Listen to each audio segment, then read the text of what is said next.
E no dia 8 de janeiro de 2023, inúmeros manifestantes que ficaram em frente aos quartéis do Exército, pedindo intervenção militar, eles invadiram a sede dos três poderes do Brasil, que são o plenário do Congresso Nacional, plenário do STF e Palácio do Planalto. E o Brasil inteiro presenciou esses vândalos baderneiros invadindo a sede dos três poderes sem nenhum tipo de propósito, sem nenhum líder, mas apenas, meus irmãos, para depredar, e mais de 300 pessoas que participaram desses atos, elas foram presas. Porém, vocês sabem o que é pior disso tudo, meus queridos irmãos? Inúmeras pessoas alegando que Deus estava com eles, que Deus iria intervir nessa situação, que a última palavra seria de Deus. Veja alguns vídeos que eu separei para vocês desses absurdos.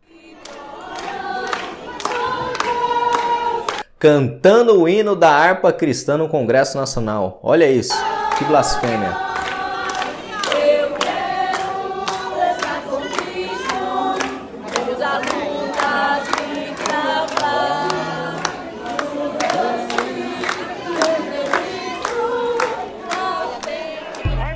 Olha o outro vídeo. Ou eles assumem pra gente, ou é contra a gente. Os manifestantes, percebendo a chegada do exército, eles começaram a dobrar os seus joelhos e clamar a Deus. Olha a incoerência, contradição. Gente, ou é contra a gente agora? O exército tá aqui, pessoal. Agora o exército do Palácio do Planalto. Pisando na bandeira aí, ó. Pisando na bandeira, ó. O exército.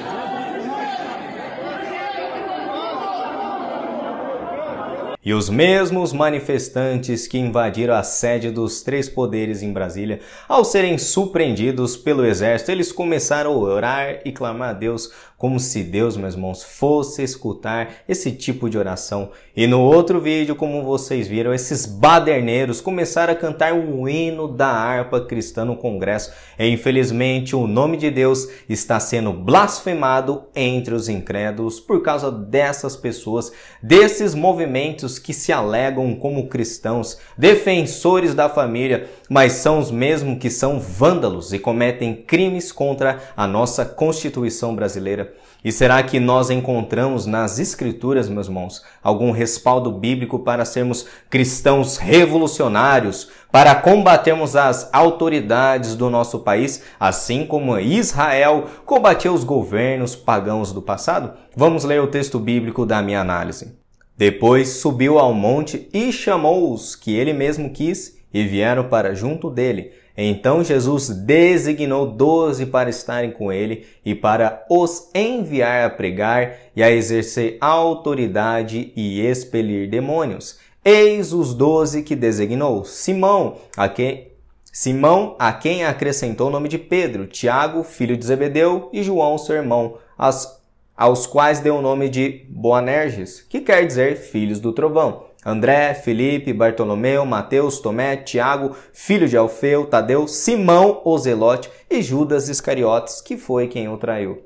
E vocês repararam alguma coisa de importante nesse texto bíblico que eu li? Alguns de vocês podem dizer: Gabriel, o texto só está falando de 12 discípulos que o nosso Senhor Jesus escolheu. Exato, meus irmãos, mas tem uma figura que é muito importante e de muita utilidade no nosso estudo. O penúltimo homem citado foi Simão o Zelote. Mas quem era esse Simão? Quem eram os zelotes que Jesus está se referindo? O termo zelote, meus irmãos, era um adjetivo muito comum no primeiro século do cristianismo, que era usado para classes diferentes de judeus. Existiam judeus zelotes por Deus e pela Torá, porém também existiam judeus revolucionários de extrema violência. E é bem provável que esse Simão Zelote, segundo inúmeros livros, bíblias de estudo que eu consultei, o mesmo faça parte desses movimentos revolucionários da época do nosso Senhor Jesus. E talvez alguns de vocês perguntem: existiam partidos revolucionários na época de Jesus? Sim, meus queridos irmãos, existiam movimentos revolucionários no primeiro século, e para contextualizar vocês rapidamente, nós precisamos voltar ao cativeiro babilônico. Os judeus ficaram no cativeiro babilônico durante 70 anos, porém, eles foram libertados pelo rei persa chamado Ciro, e nós lemos essa profecia no livro de Isaías, capítulo 45. Porém, os judeus saíram da cultura e opressão babilônica, e agora eles não estavam totalmente libertos, pois uma nova cultura persa, com sua religião, seus costumes, tinha os judeus por possessão. E para muitos judeus, esse exílio de 70 anos ainda não tinha acabado, pois um rei pagão estava governando o povo da aliança. E para os judeus nacionalistas, somente um rei da linhagem de Davi seria digno de ser chamado verdadeiro rei. Veja, por exemplo, o que encontramos no livro de Neemias. Vamos ler. Eis que hoje somos servos, e até na terra que deste a nossos pais, para comerem o seu fruto e o seu bem, eis que somos servos nela, e ela multiplica os seus produtos para os reis que puseste sobre nós por causa dos nossos pecados, e conforme a sua vontade, dominam sobre os nossos corpos e sobre o nosso gado. Estamos numa grande angústia. E a ideia do autor bíblico não poderia ser mais clara, meus irmãos. O povo judeu saiu da opressão babilônica, mas ainda eles estavam no exílio da escravidão, sob a opressão dos povos estrangeiros que eram os persas, durante o reinado do rei Artaxerxes. E com a ascensão do famoso rei Antíoco Epifânio, que ofereceu um porco no templo de Israel, a circuncisão foi proibida durante o seu governo sobre Israel, e durante todo esse contexto de povos pagãos dominando Israel, surgiram movimentos revolucionários como o famoso Judas Macabeu. Vocês conhecem ele? Vamos ler um pouco do discurso de Judas Macabeu antes da batalha contra Antíoco Epifânio. Jamais encontraremos ocasião em que nos seja mais necessário mostrar coragem e desprezar o perigo do que está. Pois, se combatermos generosamente, a liberdade será a recompensa de nosso valor. E, por mais desejável que ela seja por si mesma, tanto mais devemos desejar, porque não poderemos sem ela conservar a nossa santa religião. Considerai então que o resultado desta jornada ou nos cumulará de felicidade, dando-nos os meios de observar em paz as leis e os costumes de nossos antepassados, ou nos lançará toda espécie de misérias, cobrindo-nos de infâmia, se, por nossa pusilanimidade, formos causa de que o resto de nossa nação seja completamente exterminado. Lembrai-vos de que nem os covardes, nem os corajosos podem evitar a morte, mas expondo-se à vida pela religião e pelo país, é possível conquistar uma glória imortal. E não duvideis que, indo ao combate com a firme resolução de morrer ou de vencer, o dia de amanhã vos fará triunfar sobre os vossos inimigos. E essa citação se encontra no livro apócrifo de Macabeus. E observe as palavras finais do discurso de Judas. Lembrai-vos de que nem os covardes, nem os corajosos podem evitar morte, mas, expondo-se à vida pela religião e pelo país, é possível conquistar uma glória imortal. Discursos revolucionários assim despertaram ao longo dos séculos o imaginário judeu e aquela expectativa que o povo da aliança jamais poderia aceitar que nem mesmo Deus estabeleceria um juiz pagão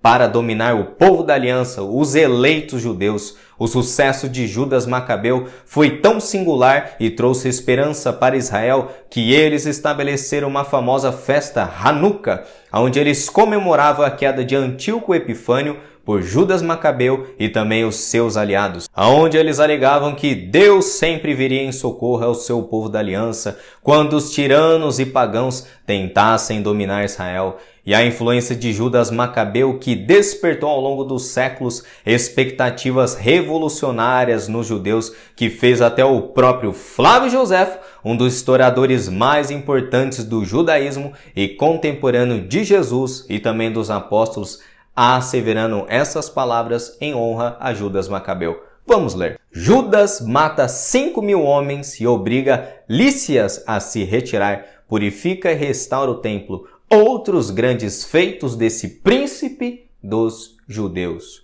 E Judas Macabeu não somente despertou a admiração de Flávio Joséfo ao ponto do mesmo chamar de príncipe, mas inúmeros judeus revolucionários durante o Império Romano também.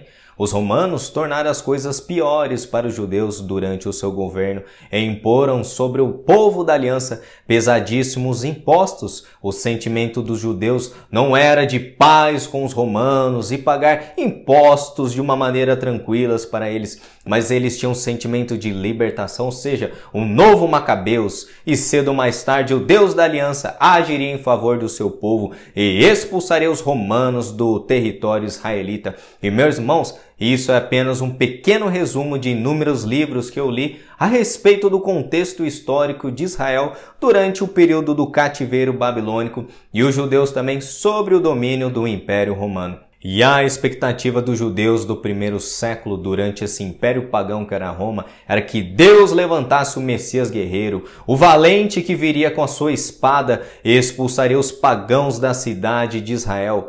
O Messias purificaria novamente o templo e traria alegria novamente para o povo da aliança. E nós vemos essa expectativa enraizada até nos seguidores de Jesus. João Batista escutou a voz de Deus no céu dizendo: "Este é meu filho em quem me comprazo." Porém, meus irmãos, quando o mesmo profeta foi preso por Herodes, depois de denunciar o seu adultério, estando na prisão, João parece não entender muito bem o ministério do nosso Senhor Jesus nesse mundo. João Batista, ele acreditava que Jesus traria o juízo imediato para esses pecadores, pois ele mesmo disse essas palavras: "Toda árvore, pois, que não produz bom fruto é cortada e lançada ao fogo." Mas, meus irmãos, João estava preso e a mensagem para o último dos profetas foi essa. Vamos ler. Então Jesus lhes respondeu: "Ide e anunciai a João o que vistes e ouvistes: os cegos vêm, os coxos andam, os leprosos são purificados, os surdos ouvem, os mortos são ressuscitados, e aos pobres anunciar-lhes o evangelho. E bem-aventurado aquele que não achar em mim motivo de tropeço." E quando nosso Senhor Jesus foi pregar o evangelho aos samaritanos, e os mesmos recusaram a mensagem do nosso Senhor, vendo isso, Tiago e João disseram essas palavras para Jesus: "Senhor, queres que mandemos descer fogo do céu para os consumir?" E o último exemplo e muito mais famoso é a atitude do apóstolo Pedro, quando Jesus estava sendo entregue para o sinédrio e o mesmo cortou a orelha do servo do sumo sacerdote.